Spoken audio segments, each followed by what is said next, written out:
जगन्नाथ जी का विग्रह माने भगवान श्री कृष्ण का विग्रह अपूर्ण रूप से क्यों प्रकट हुआ? प्रायः यह प्रश्न बहुत सारे लोगों के मन में होता है और बहुत सारे लोग पूछते हैं। आप में से कई लोग इसका उत्तर जानते भी हैं, लेकिन थोड़ा सा व्यवस्थित रूप में प्रमाण के साथ। तो भगवान श्री कृष्ण का यह विग्रह अधूरा अधूरा सा जगन्नाथ जी के रूप में, उनके चरण भी नहीं हैं, ठीक से पूरे हाथ भी नहीं है, आंखों की पलक भी नहीं है। तो ऐसा क्यों? क्या कारण है? इसके पीछे एक नहीं, दो नहीं, तीन कारण है। एक कारण, भगवान श्री कृष्ण अपनी बाल्य लीला करके 11.5 वर्ष के बाद गोकुल से, वृंदावन से मथुरा चले गए और मथुरा से फिर सीधे द्वारिका गए। द्वारिका में प्रभु द्वारिकाधीश बिजी हो गए, अनेकों विवाह हो गया, अनेकों प्रकार की जिम्मेवारी, रिस्पॉन्सिबिलिटी, पुनः वापस ब्रज में नहीं जा पाए। और ब्रजवासियों के विरह में भगवान रोते रहते थे। तो भगवान की पत्नियों के मन में जिज्ञासा हुई कि आखिर हमारे पति देव द्वारिकाधीश ब्रज में ऐसी कौन सी लीला किए हैं जिसको याद कर कर के ये रो रहे हैं? आखिर बात क्या है, मामला क्या है? इस बात का जवाब कौन देगा, कौन देगा? ये पूछते पूछते अंत में मिला कि रोहिणी माता इस बात का जवाब दे सकती है। क्योंकि जब कृष्ण ब्रज में थे तो बलराम जी की माता रोहिणी भी ब्रज में थी और उन्होंने कृष्ण की सारी लीलाएं देखी थी। सारी कृष्ण की 16,108 पत्नियां रोहिणी माता के पास जाती हैं, निवेदन करती हैं कि माँ, हमारे प्रभु की बाल्य लीला, ब्रज लीला हमें सुनाइए। रोहिणी माता ने कहा, मैं सुना तो दूंगी, लेकिन ऑलरेडी कृष्ण ब्रज को याद कर करके रो रहे हैं, और कृष्ण यदि इस लीला को सुन लिए तो उनका रोना, उनका विरह और बढ़ जाएगा, वे जी नहीं पाएंगे। कुछ ऐसी व्यवस्था करो कि मैं तुम्हें ब्रज लीला सुनाऊं, लेकिन कृष्ण उसे सुन न पाए। बोले कोई बात नहीं। एक बहुत बड़ा कमरा था द्वारिका में, 16,108 पत्नियां बैठी, बीच में रोहिणी देवी को बिठाया, सारे दरवाजे खिड़की सब बंद कर दिया। रोहिणी जी ने पूछा, यदि कृष्ण बलराम आ जाएंगे तो? बोले कृष्ण बलराम अन्य किसी को ना बोल सकते हैं, मना सकते हैं, लेकिन उनकी बहन को तो ना नहीं कह सकते। सो पहरा देने के लिए कृष्ण बलराम की बहन सुभद्रा को बिठाया कि कृष्ण को अंदर मत आने देना। सुभद्रा बैठी हैं दरवाजे खिड़की के पास, दरवाजे बंद हैं, खिड़की बंद है, और अंदर कृष्ण कथा शुरू हुई। कैसे भगवान श्री कृष्ण मथुरा से गोकुल आए, फिर गोकुल में कैसे बड़े हुए, कैसे पूतना को मारा, माखन को चुराया, कैसे सखाओं के साथ खेलते थे, गोपियों के साथ रास करते थे, सारी बातें, ये सारी लीला विस्तार से माता रोहिणी कृष्ण की पत्नियों को सुनाने लगी। और पत्नियों को भी आनंद आने लगा। आजकल की पत्नियों को भी अपने पतियों के बचपन की बात सुनेंगे तो जिज्ञासा बढ़ती, हाँ बताओ बताओ। कोई कहता ना, तेरा पति चड्डी पहनकर घूमता था, यहाँ से वहाँ दौड़ता, तो पत्नी को अच्छा लगता है, हाँ और बताओ क्या। तो वैसे भगवान है और इनके पति हैं, तो द्वारिका की उन पत्नियों को बड़ा आनंद आ रहा था। रोहिणी देवी भी आनंद ले रही थी। और उसी समय कृष्ण और बलराम अपनी सुधर्मा सभा को समाप्त करके अपने घर आए तो देखा आज कोई पत्नी नहीं तो रोज पानी चाहिए, भोजन चाहिए, सब पूछने के लिए आ जाती। आज कोई पत्नी कोई सेवा नहीं। मेरे जूम परिवार में भी ऐसा होता होगा कि भाई पहले तो ये लोग हमें भोजन का पूछते थे, पानी पूछते थे, अब ये लाल गोविंद जो है ना सबको बिजी करके रखा है। दिन भर ऑफिस में काम करके घर पर आते हैं और ये जूम टीवी सामने बैठ जाते हैं। रेशु माता के पति तो कहते ही होंगे, बाकी सब तो पता नहीं। कुछ लोग यहाँ रेगुलर मेंबर हैं।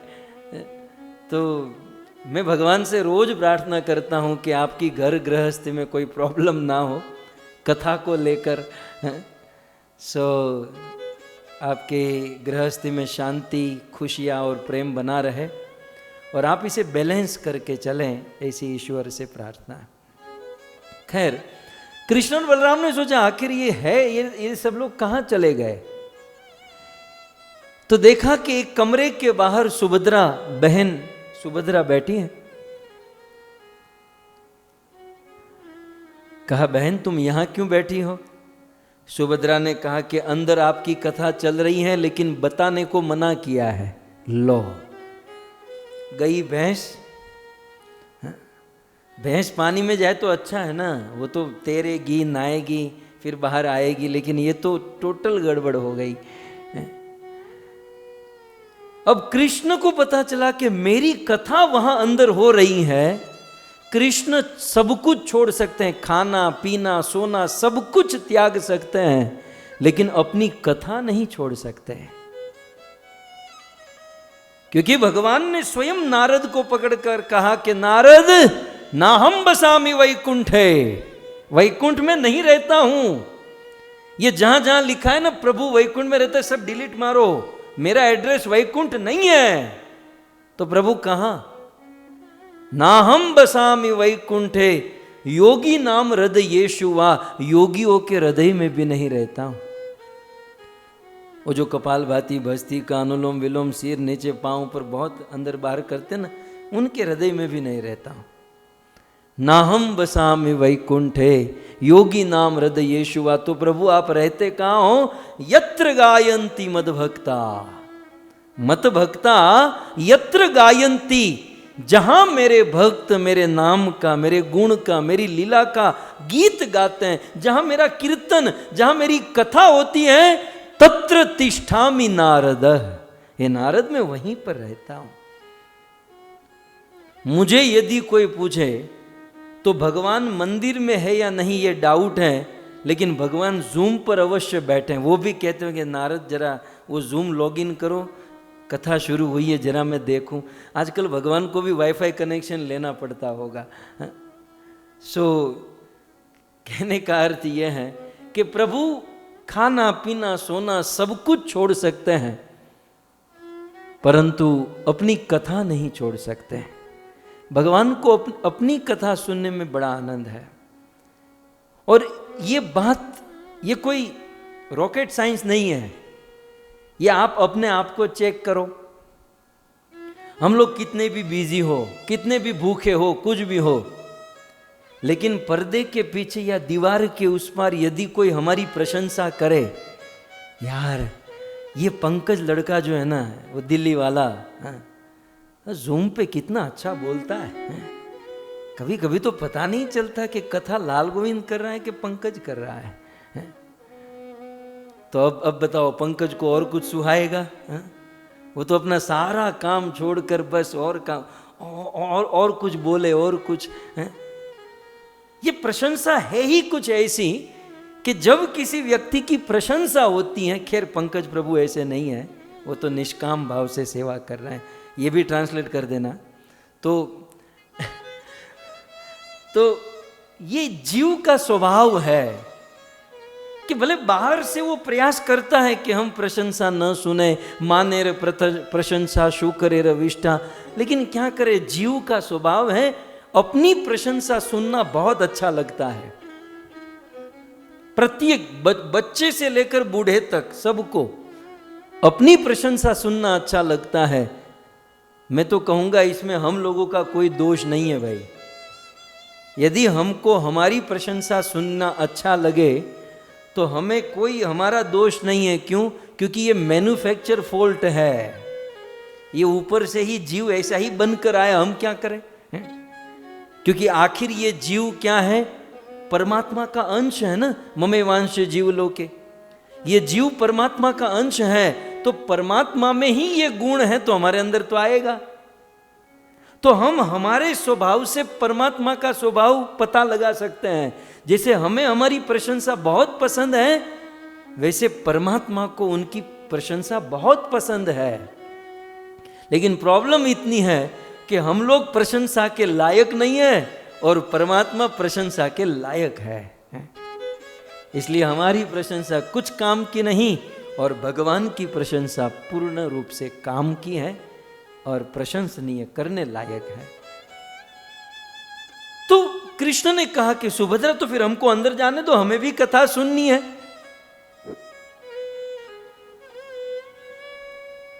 सुभद्रा ने कहा अंदर नहीं जाने मिलेगा, आपको एंट्री नहीं है। बोले सुभद्रा जाने दो। अब कृष्ण तो कृष्ण ठहरे, वो तो बोलने में बड़े एक्सपर्ट। सुभद्रा को कहा देखो सुभद्रा, अभी जुलाई चल रहा है, जुलाई के बाद अगस्त आएगा जन्माष्टमी, और फिर अगस्त के बाद सितंबर में रक्षाबंधन, जानती हो ना। पिछले साल मैंने 500 रुपये दिए थे, इस साल 1000 दूंगा, मुझे अंदर जाने दो। सुभद्रा ने कहा इतना ही फोर्स करते हो तो अंदर तो नहीं, लेकिन खिड़की खोल सकती हूँ। बोले हाँ जितना कर सकते हो, खिड़की खोलो, एटलीस्ट कथा ऑडियो तो सुनेंगे, चलो वीडियो नहीं देखेंगे। सुभद्रा ने खिड़की खोली, सुभद्रा के एक और बलराम जी खड़े रह गए, सुभद्रा बहन की एक बाजू कृष्ण खड़े रह गए। कृष्ण, सुभद्रा और बलराम तीनों अपनी कथा सुनने लगे। और अपनी कथा सुनते सुनते सुनते सुनते कृष्ण, बलराम और सुभद्रा को इतना आनंद आया, इतना आनंद आया। आनंद जब हमारे जीवन में सुख या दुख आता है तो वह सुख और दुख का प्रभाव हमारे शरीर पर होता है। जैसे सुख का प्रभाव तो आप जानते ही नहीं होंगे, क्योंकि सुख हमारे जीवन में आया ही कहां है। हम और आप जिसे सुख कहते हैं ना, वो सुख नहीं, वो दुख निवृत्ति की अवस्था है। किसी आदमी को लगातार पीटा जाए, मारो मारो मारो, मार मार के तोड़ देते हैं, फिर कुछ देर उसको मारना रुक जाते हैं तो लगता है बड़ा आनंद आ गया। वो आनंद नहीं है, तुझे पीटा जा रहा था, थोड़ी देर पीटना बंद किया है, वो दुख निवृत्ति की अवस्था। तो माया के द्वारा हम सब जीवों को पीटा जा रहा है। कुछ देर माया दुख देना बंद करती है, हम लोग सोचते हैं हम बड़े सुखी हो गए। तो सुख का एहसास तो हमने कभी किया नहीं है। कभी कभार भक्ति करते हुए आपने किया होगा, जो मैं आपको बताऊंगा, लेकिन दुख तो हमने भोगता है। तो जब जीवन में दुख आता है हमारे मन में, तो वह दुख हमारे शरीर को इफेक्ट करता है। क्या इफेक्ट करता है? जब दुख आता है तो आंखों से आंसू निकलते हैं। जब दुख आता है तो आदमी ढीला पड़ जाता है, आदमी रोने लगता है। ये सब दुख तो मन में है ना। दुख नाम की चीज कहां? आपकी उंगली में है। दुख हाथ में है, पांव में है, दुख कहां है? दुख तो मन में है। लेकिन मन में होने वाले दुख का इफेक्ट शरीर में उतरता है, और मन का वह दुख आंसू से निकलता है, रोते चिल्लाते हुए, गाते हुए, है ना। ठीक उसी प्रकार जब जीवन में सुख आता है ना, तो वह सुख के विकार, वह सुख की इफेक्ट शरीर पर आती है। अब हमारे जीवन में तो इतना सुख आया नहीं, लेकिन भक्ति रसामृत सिंधु में वर्णन है कि सुख के विकार कौन से हैं। जब सुख आता है ना, तो पहले रोंगटे खड़े हो जाते हैं, शरीर के रोंगटे खड़े हो जाते हैं जब सुख आता है। कभी कभार कथा सुनते समय आपको हुआ होगा, कभी कभार कोई भजन कीर्तन सुनते हुए, हरि नाम लेते हुए, भगवान का दर्शन हुए, साल में 1-2 बार आपको ये अनुभव इतना यहां तक हुआ होगा। लेकिन वो है रोमांच। फिर कंपन, जब बहुत सुख आता है तो शरीर में कंपकपी होती है, जिसे चमत्कारिक सुख, रसम हेवायम लब्ध्वा आनंदी भवती, जिसे कहते हैं उपनिषद में। फिर क्या होता है? जब सुख और बढ़ता है तो मुंह सूखने लगता है, जब और सुख की मात्रा, ये तो हमारे जीवन में कभी हुआ ही नहीं है, इसलिए हमको इसका आइडिया ही नहीं होगा, लेकिन सुन लीजिए कि जब होगा तो फिर क्या होता है। और सुख, 8 विकार होते हैं सुख के, 8 विकार। विकार मीन्स सुख जब मन में आता है तो शरीर में 8 प्रकार की चीज होती है, श्वेद, कंप, अश्रु, ये सारी चीजें। और जब सुख और बढ़ता है तो आंखें, जैसे कोई दंग रह जाता है ना आश्चर्यमय, तो आंखें खुल जाती हैं। जब सुख और परम चरम सीमा पर पहुंचता है, हम तो वो सुख की कल्पना भी, हाँ भक्ति करने वाले थोड़ी सी कल्पना कर सकते, मिलेगा। हाँ? बाकी दुनिया में वो खा पी कर यहां जाकर वहां जाकर चाहे कि मैं इतना सुखी होऊंगा, कभी नहीं।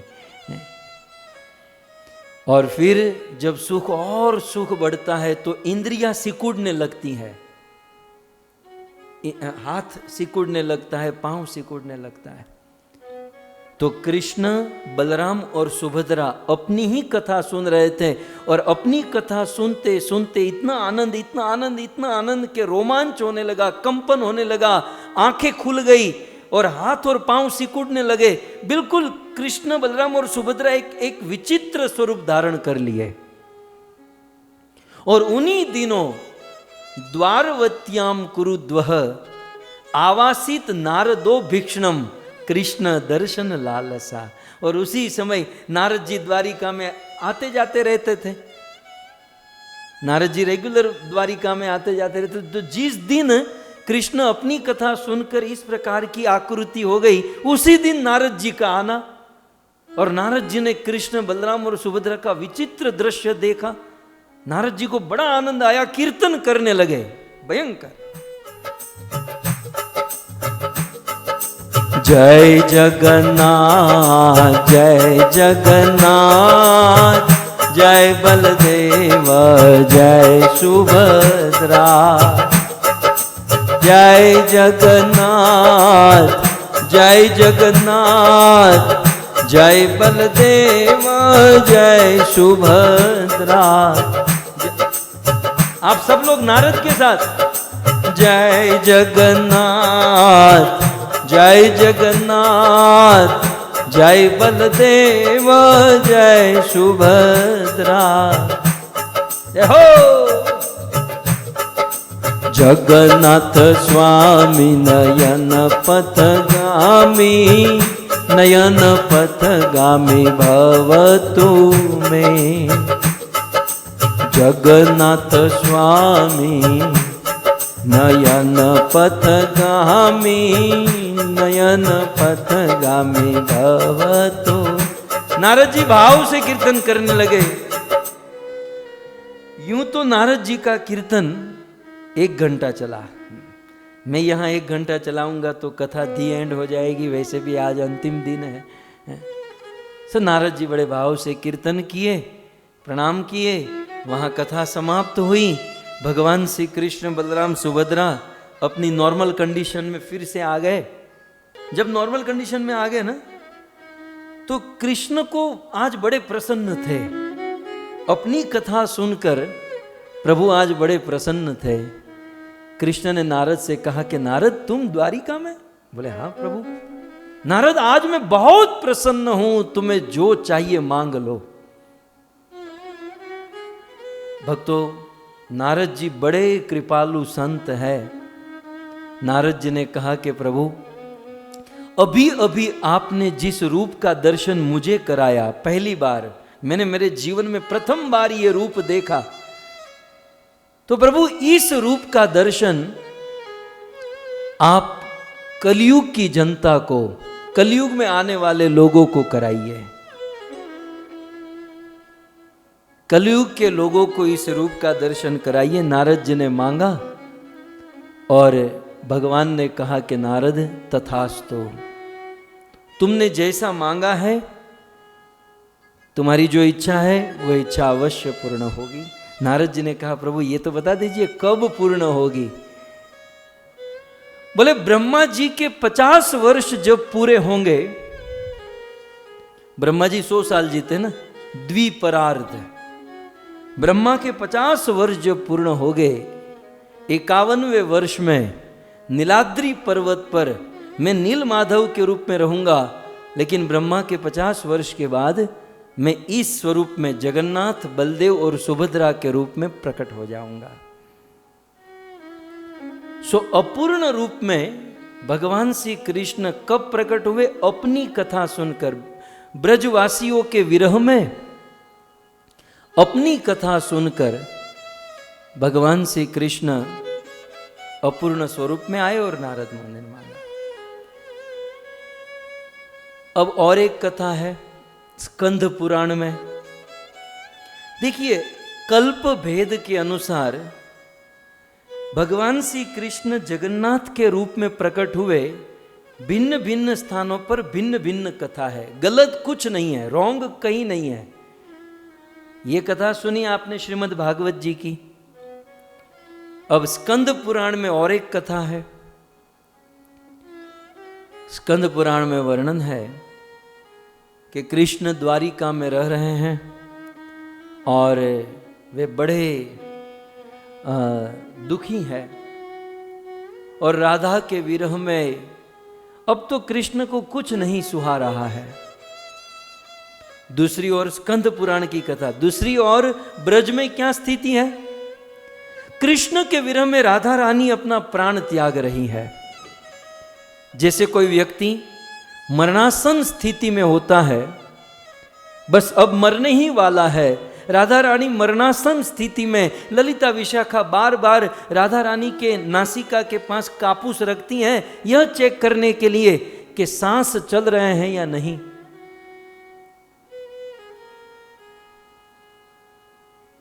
और वर्णन तो ऐसा है कि एक के बाद एक जटिला, कुटिला, अयन घोष, अभिमन्यु एक के बाद एक राधा रानी के पास आते हैं, उनके चरणों में बैठकर क्षमा याचना करते हैं कि राधे, हमने आपको बहुत परेशान किया, हमें क्षमा कर देना। अभिमन्यु ने ये ऐसा कहा कि राधे, कहने के लिए मैं तुम्हारा पति हूं, लेकिन न तो आपने न मैंने आपको कभी स्पर्श किया। मैं कहता हूं कि तुम्हारे वास्तविक पति भगवान कृष्ण है।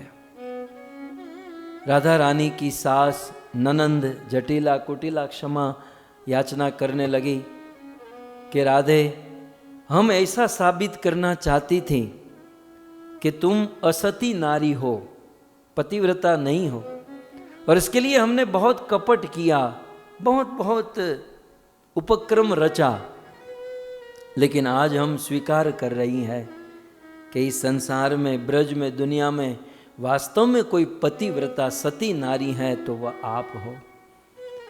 राधा रानी की अंतिम घड़ी गिनी जा रही थी और दूसरी ओर द्वारिका में कृष्ण पूर्ण विरह में थे। और उस समय उद्धव जी सोचने लगे कि अब क्या किया जाए, कृष्ण का अब क्या किया जाए। इतना विरह है, ब्रज में जाने की इच्छा कर रहे हैं। उद्धव जी ने प्लान किया, एक काम करते हैं, कृष्ण को एक बार ब्रज में ले ही जाना पड़ेगा, लेकिन ब्रजवासियों को कहना तो होगा कि कृष्ण आ रहे हैं, तैयारी करो। तो तुरंत सुभद्रा देवी यहां से निकल गई। पहला रथ सुभद्रा जी का चला।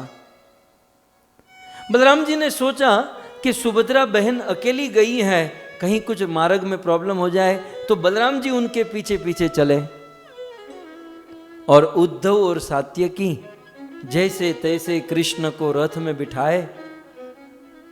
राधा के प्रेम के विरह में कृष्ण मतवाले से थे, मूर्छित से थे, जैसे आज जगन्नाथ जी को लुढ़काते हुए चलते हैं। सो जैसे तैसे रथ में बिठाए और कृष्ण का रथ निकला। स्कंद पुराण में वर्णन है, सुभद्रा देवी पहुंची, बलराम जी पहुंचे। सुभद्रा और बलराम जी ने देखा कि कृष्ण के विरह में ब्रजवासियों की ऐसी स्थिति। न कोई ठीक से भोजन किए, न जल पिए, न ठीक से रहे, और इतने दुखी। और राधा रानी की परिस्थिति को देखकर तो बलराम जी और सुभद्रा जी को अष्ट सात्विक विकार आने लगे। और कुछ समय के बाद कृष्ण का रथ पहुंचा और कृष्ण अपने रथ से कूदकर सीधे राधा रानी के चरणों में, राधे मुझे क्षमा कर देना, अपना चरण मेरे मस्तक पर रखकर मेरे मस्तक की शोभा बढ़ा दो। राधा और कृष्ण का मिलन इतने विरह के बाद जब मिले तो कृष्ण की स्थिति भी कुछ ऐसी हो गई। अष्ट सात्विक विकार, हाथ पांव सिकुड़ गए, आंखें बड़ी बड़ी हो गई।